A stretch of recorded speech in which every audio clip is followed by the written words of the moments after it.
नमस्कार दोस्तों, कैसे हो आप सब लोग। स्वागत है आदिवासी भोजपुरी अपडेट्स में। तो दोस्तों, बता देना चाहता हूँ कि भोजपुरी का एक सॉन्ग रिलीज हुआ है, जिस सॉन्ग का नाम है पांडे जी का बेटवा बुलेटवा पे आवे।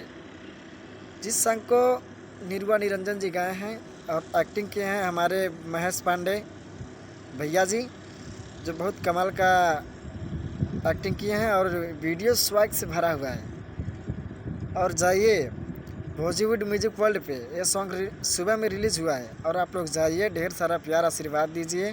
सॉन्ग को गाए हैं निर्वा निरंजन जी और म्यूजिक दिया है आर्या शर्मा जी और लिखे हैं खुद निर्वा निरंजन जी, जो लिखे हैं और गाए भी हैं खुद।